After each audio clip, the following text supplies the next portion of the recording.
Well, human trials have begun in the United States of an experimental brain implant developed by a company founded by Elon Musk.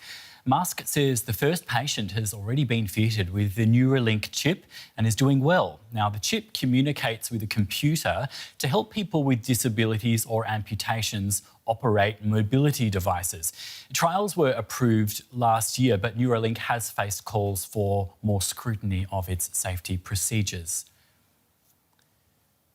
I'd like to welcome Professor Marcello Janka now. He conducts research on the ethically sustainable development of AI systems and neurotechnologies at the Technical University of Munich. Welcome to you. Tell us, please, how exactly does this brain chip work? Well, thanks for having me. So this brain-computer interface establishes a direct communication pathway between the brain of a patient with a neurological condition and an external computer device. And Neuralink is involved in two technologies that are relevant here. The brain-computer interface itself, so this technology that enables this patient, presumably a patient with quadriplegia, so with the paralysis of all four limbs, to control a computer device with brain activity, but also of the telesurgery robot that also Neuralink is producing, which is the robot that is used to implant the device into the patient's brain. So there's a real opportunity here, if I understand how you're describing it, to really help people. There is some real clear benefits with this. Yes, absolutely.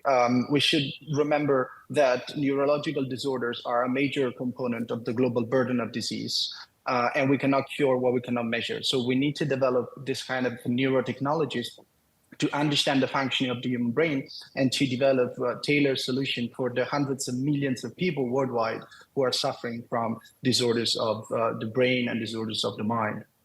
How safe is it? Well, this is hard to tell because, as you rightly mentioned before, this is a first-in-human trial.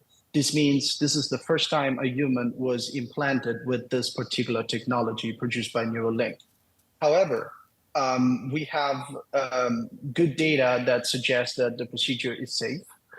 This is because before obtaining an approval from the FDA for a first-in-human trial, Neuralink had to produce evidence that the device was safe and effective in animal models.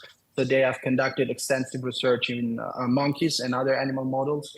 There was also a release of a video involving a pig that shows a relatively high degree of safety and efficacy. And also we should remember that this is not the first time that a brain implant has been implanted in a human. In fact, the very first brain implant was implanted in a human back in 1998. So it's 26 years ago. But this doesn't mean that the technology is not innovative. In this last 2 to 3 decades, brain-computer interfaces have made incredible progress. But this is cumulative progress. So I think we can have a good confidence that the procedure is safe based on the preclinical data and also based on data that we obtained from similar technologies that were used before.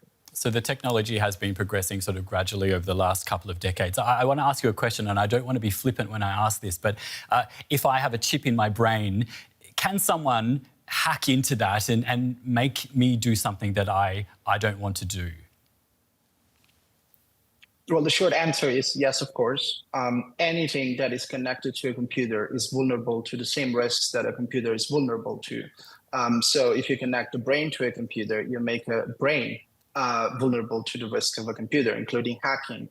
And this is, in fact, it's something that has been proven in experimental models. That being said, the risk of a hacking attack, for example, to happen to a patient using this kind of implant is relatively low because the technology is not widespread. And also the benefits and the risk should be balanced against each other. And here the therapeutic benefit clearly outweigh the risk. Fascinating talking to you. Thank you so much, Marcello Janka, Professor of the Ethics of AI and Neuroscience at the Technical University of Munich. Thank you very much. Thank you.